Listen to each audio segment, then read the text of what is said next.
Pagi itu Bagas berdiri di depan rumahnya dengan ransel besar di punggung.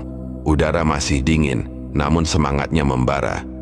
Pekerjaan sebagai tukang di proyek pembangunan ibu kota negara, IKN Nusantara adalah kesempatan besar.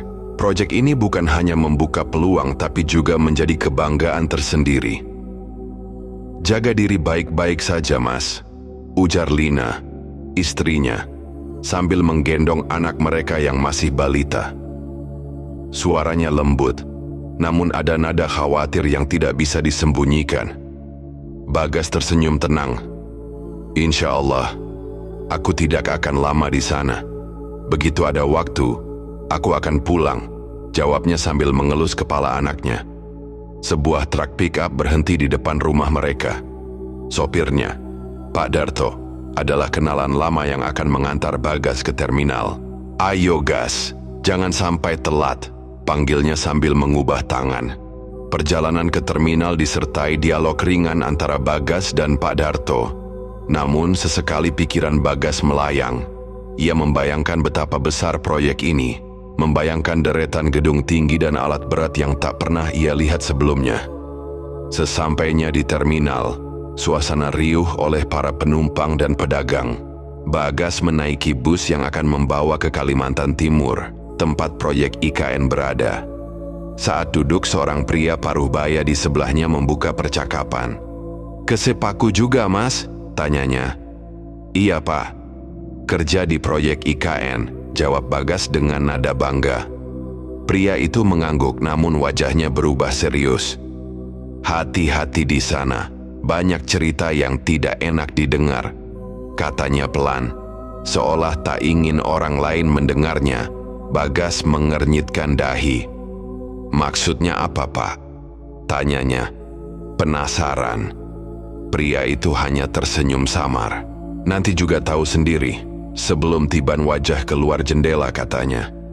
Perjalanan panjang itu diiringi dengan berbagai pikiran di benak Bagas. Meski ucapan pria tadi melekat di pikiran, ia mencoba mengabaikannya. "Mungkin cuma cerita-cerita orang," gumamnya dalam hati. Namun, siapa sangka perjalanannya ke Sepaku akan menjadi awal dari sesuatu yang tak pernah ia bayangkan. Setelah perjalanan panjang yang melelahkan, Bagas akhirnya tiba di lokasi proyek IKN Nusantara di Sepaku. Udara terasa lembab dengan aroma khas hutan yang masih alami. Di tengah suasana, suara mesin berat menggerus tanah dan palu besar menghantam baja terdengar jelas, menggambarkan skala masif pembangunan ini. "Ternyata besar sekali tempat ini," gumam Bagas sambil mengungkapkan hamparan lahan proyek yang penuh dengan alat berat dan para pekerja yang sibuk di sana-sini. Di sebelahnya Joko, teman lama yang juga ikut dalam proyek ini, menampar pundaknya. "Iya Gas, ini baru sebagian. Katanya nanti bakal lebih ramai lagi," ucapnya sambil menyeka keringat di dahi. Tak lama kemudian, mereka dihampiri oleh supervisor bernama Pak Herman. Pria itu bertubuh tinggi dan tampak serius. "Selamat datang di IKN. Nama saya Pak Herman, dan saya yang bertanggung jawab atas tim kalian. Kalian akan tinggal di mes dekat lokasi proyek. Pastikan kerja kalian disiplin dan ikuti aturan di sini. Ada pertanyaan?" Bagas dan yang lain menggeleng. Mereka hanya ingin segera beristirahat setelah perjalanan jauh. Mes yang disediakan sederhana tapi cukup nyaman. Satu kamar dihuni oleh 4 orang. Bagas sekamar dengan Joko, Seno, dan Dharma, teman-teman barunya. Malam itu, setelah makan bersama, mereka duduk di teras kecil di depan kamar, berputar-putar dengan santai. Tadi aku dengar cerita dari sopir yang nganter kita ke sini," ujar Dharma sambil menghisap rokok. "Katanya proyek ini sering ada gangguan. Bener nggak sih?" Joko tertawa kecil. Itu cuma cerita orang kampung, jangan terlalu percaya." Namun Seno yang sejak tadi diam, akhirnya angkat bicara. "Aku pernah dengar juga. Katanya, di sini banyak penunggu. Soalnya, dulu tempat ini hutan yang nggak pernah dijamah manusia." Bagas menggeleng pelan. "Kita kerja di sini buat cari rezeki. Jangan mikirin yang aneh-aneh." Meski begitu, ucapan Seno membuat suasana sedikit hening. Mereka memilih masuk ke kamar, mencoba tidur agar siap untuk hari pertama bekerja esok. Namun, di luar, suara burung hantu dan gemerisik daun seolah menjadi pengingat bahwa mereka tidak sepenuhnya sendiri di tempat itu. Hari pertama Bagas dan teman-temannya bekerja dimulai dengan pengarahan pagi di area proyek. Suara mesin berat menderu di latar belakang, menciptakan suasana sibuk yang penuh antusiasme. Pak Herman berdiri di depan, memberikan arah dengan nada tegas. Pastikan semua sesuai SOP. Lokasi ini luas, jangan sampai kalian tersesat. Dan satu lagi, jaga sikap, katanya sambil menatap setiap pekerja, seolah menyiratkan pesan yang lebih dalam. Bagas, Joko, dan penempatannya ditempatkan di area konstruksi gedung bertingkat. Tugas mereka memasang rangka baja di lantai 4. Semua berjalan lancar hingga siang hari, ketika Bagas merasakan sesuatu yang aneh. Saat sedang memegang las, ia mendengar suara langkah kaki di belakangnya. "Joko, kamu di situ?" tanyanya tanpa menoleh. Namun, tidak ada jawaban. Ia menoleh dan menemukan tempat itu kosong. Siapa tadi?" Bagas kegagalan sambil resolusi kepala. Ia berpikir mungkin hanya imajinasinya. Namun kejadian ganjil tak berhenti di situ. Saat istirahat makan siang, Seno datang dengan wajah pucat. "Aku tadi lihat sesuatu di lantai 6, katanya pelan. Namun suaranya jelas terdengar oleh teman-teman yang sedang makan. Joko tertawa kecil. "Lantai 6, bukannya belum selesai dibangun? Apa yang kamu lihat?" Seno menelan ludah, lalu melanjutkan, "Aku melihat ada perempuan berdiri di ujung memakai baju putih. Tapi saat aku berhati-hati lagi, dia tiba-tiba menghilang." Suasana langsung hening. Beberapa pekerja lain yang mendengarnya ikut berkomentar, "Ah, itu cuma capek aja. Jangan pikirin yang enggak-enggak," ujar salah satu dari mereka, mencoba mencairkan suasana. Namun, Bagas tidak bisa mengabaikan perasaan aneh yang ia alami tadi. Malam sebelumnya, ucapan Seno tentang penunggu hutan seolah kembali terngiang. Ia mulai berpikir, apakah ada sesuatu yang memang tidak wajar di tempat ini? Saat sakit tiba dan pekerjaan selesai, mereka berjalan kembali ke kekacauan dengan tubuh lelah. Namun perasaan nyaman terus menghantui Bagas. Tampaknya, ada mata yang mengawasi setiap langkah mereka. Pada hari itu, suasana proyek terasa lebih berat dari biasanya. Pekerjaan berlangsung di lantai 6, bagian dari gedung utama yang masih dalam tahap awal pembangunan. Bagas dan teman-temannya, termasuk Joko, Seno, dan Dharma, diberi tugas mengangkat panel baja besar ke posisi pemasangan. "Seno, hati-hati, posisinya miring," teriak Pak Herman yang mengawasi dari bawah. Namun suasana kerja berubah tegang ketika angin kencang tiba-tiba berembus dari arah yang tidak biasa. Panel baja yang mereka angkat menjadi sulit dikendalikan. "Tahan, jangan lepas," teriak Bagas, menggenggam tali di sekelilingnya dengan tenaga. Di tengah kekacauan itu, Joko yang berada di ujung panel terlihat kehilangan keseimbangan. "Joko, sadarlah," seru Seno panik, tapi terlambat. Joko tergelincir dan jatuh dari lantai 6 dengan cepat. Seluruh pekerja yang menyaksikannya terkejut dengan apa yang baru saja terjadi. Tubuh Joko terempas ke lantai beton di bawah, menyebabkan suara yang menggema dan menimbulkan ketegangan yang langsung meresap di lokasi proyek. Bagas berlari ke tepi, melihat ke bawah dengan wajah pucat. "Joko!" serunya, namun ia tahu sahabatnya itu tidak mungkin selamat dari jatuh setinggi itu. Pak Herman segera memerintahkan semua orang untuk berhenti bekerja. "Hubungi ambulans, cepat," katanya dengan nada keras namun panik.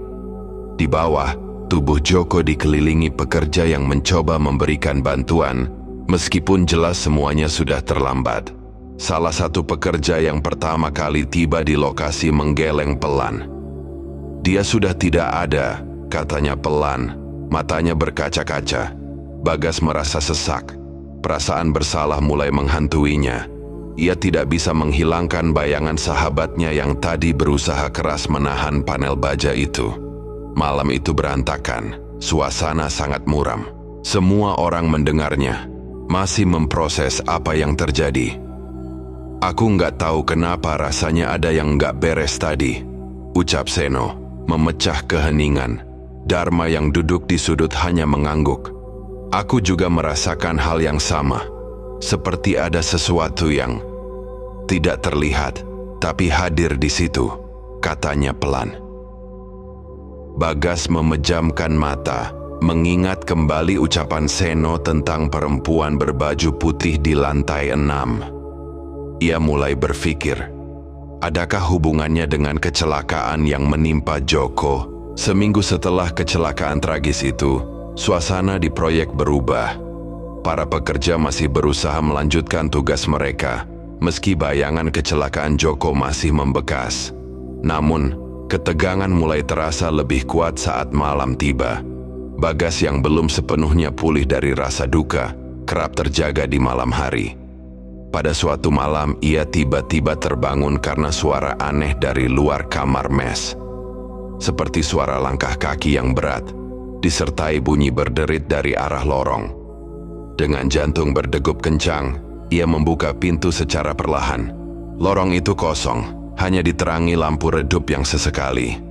Namun udara dingin menyentuh kulitnya, membuat bulu kuduknya berdiri. "Bagas," suara samar terdengar. Bagas terletak. Itu suara Joko, ia yakin. Suaranya serak, seolah datang dari kejauhan, tapi sekaligus begitu dekat. "Siapa di sana?" tanya Bagas dengan suara bergetar. Tak ada jawabannya, namun ia melihat bayangan samar di ujung lorong, seperti siluet seseorang yang berdiri mematung. Bagas memberanikan diri mendekat. Namun saat sampai di ujung, bayangan itu menghilang begitu saja. Keesokan harinya cerita Bagas membuat teman-temannya cemas. "Aku juga mendengar suara semalam," kata Seno pelan. "Bukan cuma langkah kaki, tapi seperti suara orang menangis." Dharma yang biasanya paling tenang kini terlihat tegang. "Aku lihat Joko tadi malam," katanya, membuat semua orang terkejut. "Lihat? Di mana?" tanya Bagas cepat. "Dekat lantai 6 tempat dia jatuh." Dia berdiri di ujung dengan wajahnya yang hancur, tapi matanya menatap seperti, "Minta tolong," jawab Dharma, suaranya bergetar. Percakapan mereka terhenti saat Pak Herman masuk. "Kalian kenapa? Lanjutkan kerja kalian, jangan berpikir yang aneh-aneh," katanya dengan nada tegas. Namun matanya menunjukkan bahwa ia juga menyimpan kegelisahan. Malam berikutnya, gangguan semakin terjadi. Para pekerja mendengar suara langkah kaki di tangga, pintu yang terbuka sendiri, dan bisikan-bisikan aneh. Beberapa bahkan mengaku melihat bayangan Joko mondar-mandir di lokasi proyek. Seno yang tidak tahan lagi akhirnya berkata, "Kita harus melakukan sesuatu. Joko seperti belum tenang. Mungkin dia ingin kita membantu menyelesaikan sesuatu." Bagas hanya bisa mendengarnya. Hatinya terpenuhi rasa puas. Apakah benar sahabatnya itu belum bisa pergi karena ada hal yang tertinggal? Dan jika iya, apa yang harus mereka lakukan untuk membantu? Setelah malam-malam penuh gangguan, suasana proyek semakin mencekam. Beberapa pekerja mulai menunjukkan ketakutan yang nyata, sementara lainnya tetap bekerja meski waspada. Namun, pada hari itu tragedi lain kembali terjadi. Bagas dan Seno bekerja di area pemasangan instalasi listrik. Mereka bersama Dharma dan beberapa pekerja lainnya fokus pada kabel utama yang akan dialirkan ke generator. Semua berjalan lancar, sampai tiba-tiba, sebuah kejadian mengerikan menimpa Dharma. "Dharma, cek kabel di ujung sana," ujar Pak Herman sambil menunjuk salah satu jalur kabel. Dharma menurut tanpa banyak bicara. Namun, saat ia memegang kabel itu terdengar suara mendesis keras. "Aduh Dharma!" teriak Seno, namun terlambat. Percikan listrik menyambar tubuh Dharma, membuatnya terpental beberapa meter. Bau hangus langsung tercium di udara, membuat semua orang terkejut dan berlari mendekat. Bagas dan Seno mendekati Dharma yang tidak bergerak. Tubuhnya terbakar sebagian, dan matanya terpejam dengan wajah yang kaku. "Dharma, bangun!" teriak Seno. mengguncang bahunya, tapi tidak ada reaksi. Ambulans segera dipanggil, namun seperti yang mereka takutkan, Dharma sudah tidak bernyawa. Para pekerja hanya bisa berdiri menyaksikan tubuh Dharma diangkat dengan tandu menuju kendaraan medis. Malam itu suasana berantakan terasa jauh lebih sunyi. Tak ada lagi canda tawa seperti biasanya. Bagas duduk termenung di sudut ruangan, memikirkan dua kehilangan besar dalam waktu singkat. "Kenapa ini semua terjadi?" tanya Seno dengan suara parau. "Joko, sekarang Dharma. Apakah tempat ini memang tidak ingin kita ada di sini?" Bagas menggeleng pelan. "Aku tidak tahu, tapi aku merasa ini bukan kebetulan. Semua ini seperti ada solusi dengan Joko," dia sambil menunduk. Malam semakin larut dan seperti sebelumnya, gangguan kembali terjadi. Suara langkah kaki, bisikan, dan bayangan samar mulai muncul lagi di sekitar proyek. Namun kali ini, beberapa pekerja mengaku melihat sosok Dharma berdiri di dekat generator. Wajahnya muram dan tubuhnya dipenuhi luka bakar. "Kalian lihat itu?" bisik seorang pekerja, menunjuk ke arah bayangan di kejauhan.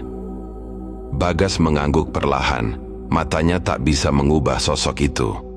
"Dharma," gumamnya pelan. Seno memejamkan mata, mencoba menenangkan dirinya. "Kita harus melakukan sesuatu. Ini tidak bisa dibiarkan lebih lama lagi. Kalau tidak, mungkin kita semua akan bernasib sama." Bagas tahu Seno benar. Mereka harus mencari cara untuk menghentikan semua ini sebelum lebih banyak nyawa melayang. Tapi bagaimana caranya? Dan apakah arwah Joko dan Dharma benar-benar mencari pertolongan, ataukah mereka hanya menjadi bagian dari sesuatu yang lebih besar dan berbahaya? Setelah kejadian tragis yang menimpa Dharma, suasana di proyek semakin mencekam. Para pekerja semakin takut untuk melanjutkan pekerjaan mereka. Suara langkah kaki, bayangan yang muncul tanpa sebab, dan gangguan-gangguan aneh terus mengintai mereka. Tidak sedikit yang mulai berpikir bahwa ada sesuatu yang salah di tempat itu. Sesuatu yang lebih besar dari sekadar kecelakaan kerja. Seno, yang mulai merasa tertekan, mencari tahu lebih banyak tentang kejadian-kejadian aneh ini. Ia mendengar kabar dari seorang pekerja lokal bahwa ada seorang dukun di Sepaku yang dikenal mampu menangani gangguan-gangguan gaib semacam ini. Dukun tersebut dikenal sebagai seseorang yang memiliki kemampuan spiritual yang kuat dan sering diminta bantuan untuk menangani masalah serupa. Malam itu, Seno menemui Bagas dan beberapa pekerja lainnya untuk membicarakan ide untuk meminta bantuan dukun tersebut. "Aku dengar ada dukun yang bisa membantu mengatasi hal-hal aneh di sini. Mungkin kita harus mencoba," kata Seno dengan nada penuh harap. Bagas memandang dengan ragu. "Kita harus hati-hati, Seno. Takutnya itu malah semakin mendukung keadaan. Joko dan Dharma, mereka sudah tiada, Bagas. Kita tidak bisa terus begini. Kalau kita tidak bertindak, mungkin yang selanjutnya adalah kita," ujar Seno. Suaranya penuh kekhawatiran. Akhirnya, mereka sepakat untuk menemui dukun tersebut. Keesokan harinya mereka menuju rumah seorang dukun bernama Pak Wiono yang tinggal di tepi desa Sepaku. Pak Wiono dikenal sebagai dukun yang sering dipanggil untuk meruat tempat-tempat yang dianggap angker. Sesampainya di rumah Pak Wiono, mereka disambut dengan suasana yang agak berbeda. Ruangan yang dipenuhi dupa dan berbagai benda spiritual. Pak Wiono, seorang pria paruh-baya dengan rambut putih panjang, menyambut mereka dengan tajam. "Kalian datang karena masalah yang kalian hadapi di proyek, ya?" tanyanya, seolah sudah tahu apa yang mereka inginkan. Seno mengangguk. "Ya, Pak, kami merasa ada gangguan gaib di sana, dan kami tidak tahu bagaimana cara menghadapinya. Kami sudah kehilangan 2 teman dan sekarang, kami takut yang berikutnya bisa kami." Pak Wiono diam sejenak, lalu berkata, "Tempat itu bukan tempat yang baik untuk kalian. Ada penunggu yang sangat kuat di sana, dan mereka tidak ingin diganggu. Sudah banyak yang datang sebelum kalian, tapi mereka tidak bisa mengusirnya." Bagas merasa cemas. Lalu apa yang harus kami lakukan? Apakah ada cara untuk menghentikan semua ini? Pak Wiono menghela napas panjang. Kalian harus meruat tempat itu, tapi bukan hanya dengan doa. Kalian harus mengerti bahwa ada harga yang harus dibayar. Tidak semua orang bisa melakukannya tanpa konsekuensi. Mereka membacanya, mencoba mencerna kata-kata Pak Wiono. Apa maksudnya harga yang harus dibayar, Pak? Tanya Seno. Pak Wiono menatap mereka dalam-dalam. Ritual ini akan mengundang perhatian makhluk-makhluk halus yang ada di sana. Kalau kalian tidak siap, mereka akan mencaplok jiwa kalian. Tapi jika kalian berani, kalian bisa mengusir mereka. Namun, kalian harus rela melepaskan sesuatu yang berharga. Mendengar itu, Bagas mulai merasa ketakutan, tapi ia juga tahu ini satu-satunya cara yang mereka punya untuk mengakhiri teror yang mengancam hidup mereka. Mereka pun memutuskan untuk melanjutkan ritual yang diajarkan oleh Pak Wiono. Malam itu mereka kembali ke proyek dengan Pak Wiono. Sesampainya di sana, Pak Wiono mulai menyiapkan perlengkapan untuk ritual. Dupa dibakar dan suara doa mulai terdengar. Mereka berdiri di sekitar tempat itu. Mata mereka tak lepas dari segala gerakan Pak Wiono. Tiba-tiba, suasana menjadi semakin mencekam. Angin kencang berhembus, dan bayangan-bayangan mulai muncul di sekitar mereka. Tiba-tiba terdengar suara gemuruh, seolah ada sesuatu yang membuat marah. "Jangan kami ganggu!" Suara serak terdengar dari arah kegelapan. Bagas dan Seno saling berpandangan, merasa ketakutan. Namun Pak Wiono tetap melanjutkan ritualnya tanpa ragu. "Kami datang dengan niat baik, penunggu yang ada di sini. Kami hanya ingin kalian tenang. Tidak ada yang ingin mengganggu kalian," kata Pak Wiono dengan suara tenang namun tegas. Suasana semakin mencekam, dan tiba-tiba bayangan besar muncul di depan mereka. Sosok hitam tinggi dengan mata menyala. Makhluk itu mengaum keras, membuat para pekerja dan Bagas terkejut. Namun Pak Wiono tetap berdiri tegak, tidak gentar. "Joko, Dharma, apakah kalian masih di sini? Apakah kalian ingin kami meninggalkan tempat ini?" teriak Pak Wiono dengan suara penuh wibawa. Makhluk itu mengerang keras, lalu suara bisikan halus terdengar di telinga Bagas. Bantu kami keluar dari sini." Bagas menatap kosong ke arah bayangan itu. Dalam hatinya, ia merasa ada sesuatu yang belum selesai di tempat ini. Sesuatu yang harus mereka selesaikan. Usai ritual yang dilakukan Pak Wiono, suasana di proyek IKN memang sempat mereda. Namun, meskipun bayangan-bayangan dan suara-suara aneh mulai menghilang, rasa cemas dan ketakutan masih menyelimuti para pekerja. Mereka merasa bahwa meskipun gangguan gaib tersebut mereda, arwah-arwah yang belum tenang mungkin masih bergentayangan di sekitar tempat itu. Seno merasa bahwa ada satu hal lagi yang perlu dilakukan, sesuatu yang bisa membawa kedamaian bagi jiwa-jiwa yang terganggu. "Kita harus melakukan tahlilan," kata Seno kepada Bagas yang tengah duduk termenung di ruang kantor sementara pekerja lainnya beristirahat. "Tahlilan? Apa itu bisa membantu?" tanya Bagas, sedikit ragu. "Bukan hanya untuk membuat kita merasa lebih tenang, Bagas. Ini untuk memberi ketenangan bagi arwah-arwah yang tidak tenang." Dharma dan Joko, mereka mungkin masih ada di sini merasa terperangkap. "Tahlilan bisa membantu mereka untuk pindah," jawab Seno, penuh keyakinan. Bagas menatap Seno, merasa sedikit tergerak. "Kamu benar. Kalau kita tidak melakukan sesuatu, mungkin mereka akan terus mengganggu kita." Keputusan itu pun diambil. Malam itu mereka mengumpulkan pekerja dan beberapa warga sekitar untuk mengadakan tahlilan di lokasi proyek. Pak Wiono yang sebelumnya membantu mereka juga hadir untuk memimpin acara tersebut. Sebelum tahlilan dimulai, Pak Wiono berkata, "Dalam setiap doa dan zikir yang kalian bacakan, arahkan niat kalian untuk mengirimkan doa kepada arwah-arwah yang tidak tenang. Jangan hanya untuk diri kalian sendiri, tapi untuk ketenangan mereka juga." Warga sekitar dan para pekerja mulai berkumpul. Dengan suasana yang sunyi, mereka duduk melingkar, memulai pembacaan doa. Pak Wiono memimpin dengan suara yang dalam, dan bersama dengan tahlilan yang dipimpin, udara di sekitar mereka terasa semakin berat.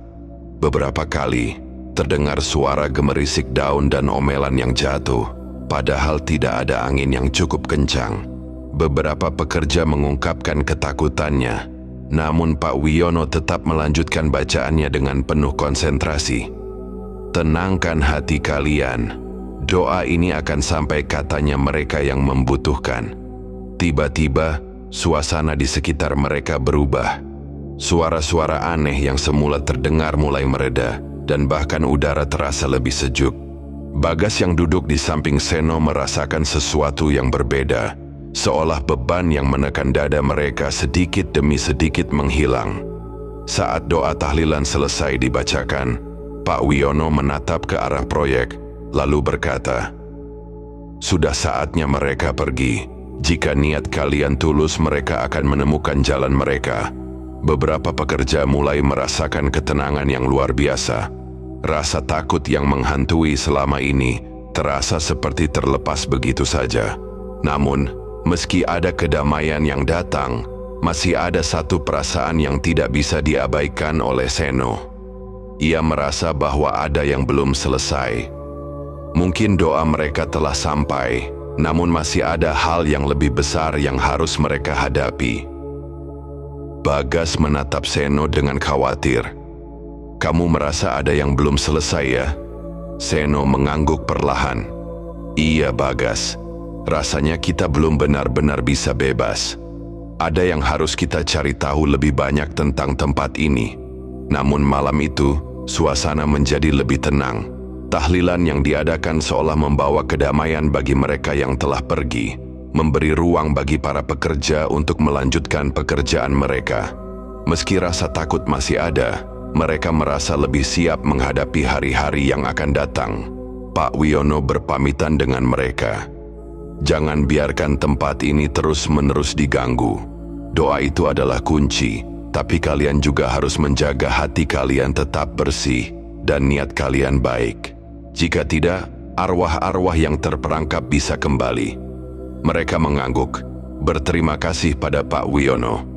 Seno merasa sedikit lega, meskipun di dalam hatinya, ia tahu bahwa tantangan terbesar belum berakhir. Keberanian mereka menakutkan, tetapi arwah yang ditemukan mungkin masih menyimpan misteri yang belum terungkap. Kehidupan di proyek IKN mulai terasa lebih damai setelah tahlilan diadakan. Namun kedamaian itu hanya bersifat sementara. Rasa takut dan cemas masih menghantui beberapa pekerja. Beberapa di antaranya merasa bahwa meskipun doa sudah dibacakan, ada kekuatan yang lebih besar yang belum bisa mereka pahami. Suatu pagi yang cerah, saat semua pekerja sedang sibuk melaksanakan tugas mereka, kabar buruk datang. "Pak Pardi, sang mandor yang sudah lama bekerja di proyek tersebut, dikabarkan meninggal dunia secara mendadak." Seno yang sedang memeriksa materi di gudang langsung terkejut mendengar kabar itu. "Apa? Pak Pardi meninggal?" tanyanya dengan wajah pucat. "Iya mas, tadi pagi dia ditemukan di ruang istirahat, terjatuh dan tak sadarkan diri. Katanya jantungnya tiba-tiba berhenti," jawab salah satu pekerja yang sedang lewat. Seno merasa kaget. Pak Pardi adalah mandor yang dikenal keras tapi baik hati. Ia selalu mengawasi pekerjaan dengan tegas, namun ia juga sangat peduli terhadap para pekerjanya. "Aduh, semoga beliau tenang di sana," kata Seno, berusaha menenangkan dirinya sendiri. Kabar itu cepat menyebar ke seluruh area proyek. Semua pekerja merasa kehilangan. Mereka berkumpul di ruang kantin, berbicara dengan penuh duka tentang sosok Pak Pardi yang telah menemani mereka selama bertahun-tahun. "Tiba-tiba saja ya, tidak ada tanda-tanda sakit," ujar Bagas. "Iya, padahal dia semalam masih terlihat sehat-sehat saja," tambah salah satu pekerja lainnya. Namun, rasa duka itu berubah menjadi ketakutan ketika malam mulai tiba. Beberapa pekerja mulai merasakan ada yang aneh di sekitar mereka. Suara-suara berisik terdengar di koridor yang sepi. Bayangan-bayangan gelap terlihat bergerak di antara gedung-gedung yang belum selesai dibangun. Pada malam itu, Seno dan Bagas memutuskan untuk tetap berada di lokasi proyek untuk menyatukan situasi. Mereka berdua merasa bahwa ada sesuatu yang mengganjal. Mereka tidak tahu apa yang sebenarnya terjadi, tetapi perasaan aneh dan tidak nyaman semakin menekan. Tiba-tiba, terdengar suara langkah kaki berat yang menuju ke ruang kantin. Seno dan Bagas yang sedang duduk sambil menatap dengan cemas. "Kamu mendengarnya?" tanya Seno dengan suara berbisik. Bagas mengangguk. Sepertinya itu langkah kaki Pak Pardi. Mereka berdua melangkah perlahan menuju sumber suara. Begitu mereka sampai di depan ruang kantin, pintu yang biasanya terkunci kini terbuka lebar. Di dalamnya, terlihat bayangan seorang pria berpakaian seperti Pak Pardi, berdiri di pojok ruangan, menatap mereka dengan kosong. Seno merinding. "Pak Pardi," panggilnya pelan.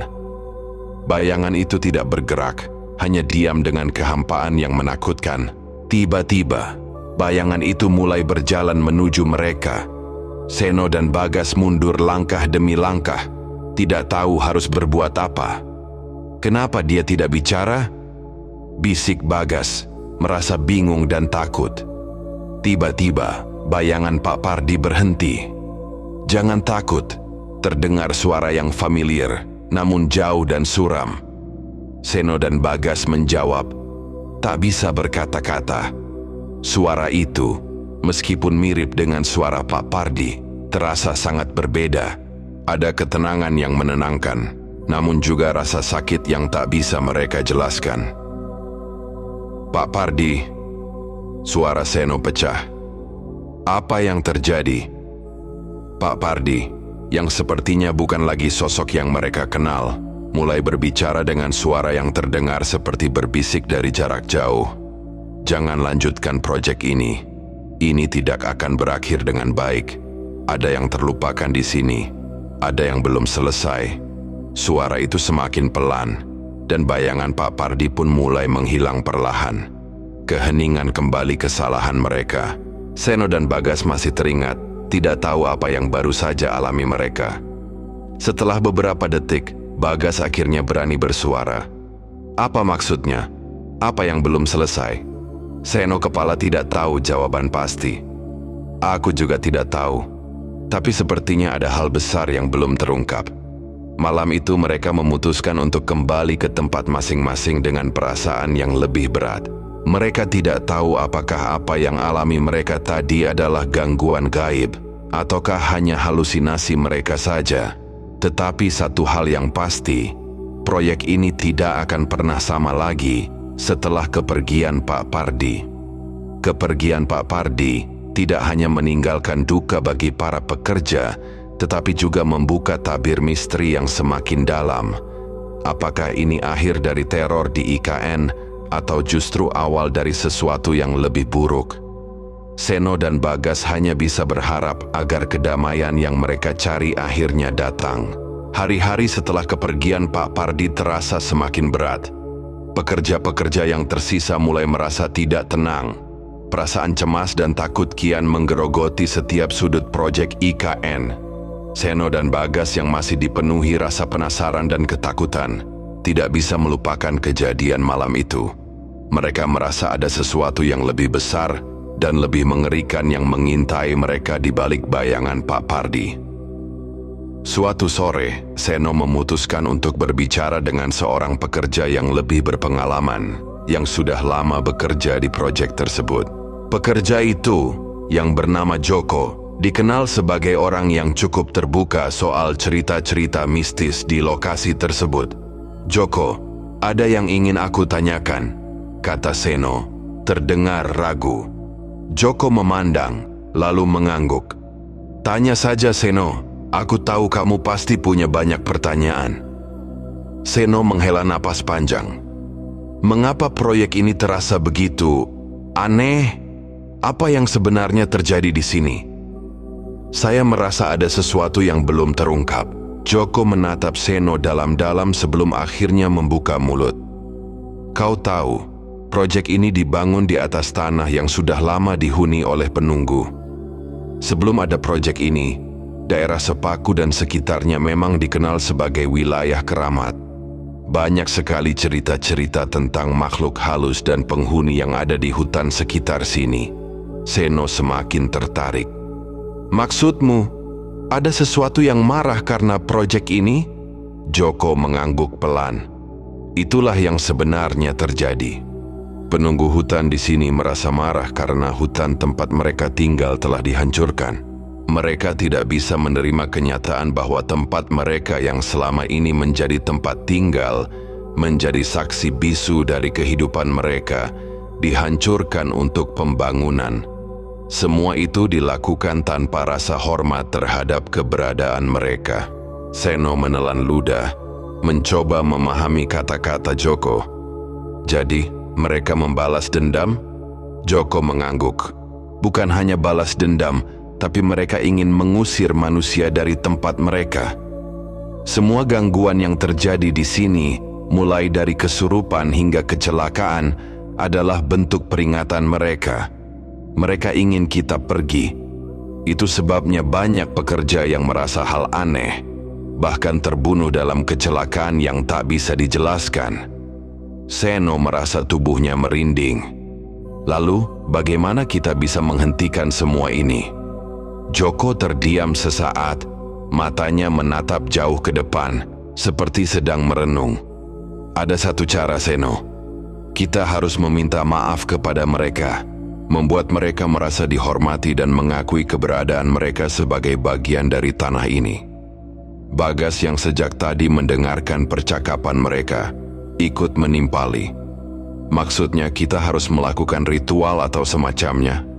Benar, jawab Joko. Jika kita tidak melakukannya, tidak hanya pekerja yang akan terancam, namun proyek ini bisa berlanjut dengan bencana yang lebih besar. Seno merasa jantungnya berdebar kencang. Lalu, siapa yang bisa membantu kita melakukan ini? Joko menatap Seno dengan serius. Aku bisa menyukainya, tapi kalian harus siap dengan segala kemungkinan. Ritual ini bukan hal yang mudah, dan siapapun yang tidak siap bisa jadi akan terkena dampaknya. Keputusan dibuat. Seno, Bagas, dan beberapa pekerja lain yang merasa percaya pada cerita Joko setuju untuk melakukan ritual yang dimaksud. Mereka berkumpul pada malam hari di lokasi yang dianggap paling angker, di dekat kawasan pembangunan yang paling sering terjadi gangguan. Joko membawa beberapa perlengkapan ritual, mulai dari sesajen, dupa, dan doa-doa yang sudah dia siapkan. Begitu mereka berdiri di tengah lapangan terbuka, Joko memulai ritual dengan membakar dupa dan menaburkan bunga di atas tanah. Semua yang hadir ikut berdoa dengan penuh harapan agar penunggu yang marah bisa menerima permintaan maaf mereka. Tiba-tiba, udara sekitar terasa semakin berat. Angin berhembus kencang dan langit mulai mendung. Suara-suara aneh terdengar dari hutan di sekitar mereka. Bagas merasakan tubuhnya gemetar, sementara Seno berusaha menenangkan dirinya. Mereka melanjutkan doa mereka, berharap semuanya bisa berakhir dengan damai. Setelah beberapa saat, angin yang kencang mulai reda dan suara-suara aneh pun menghilang.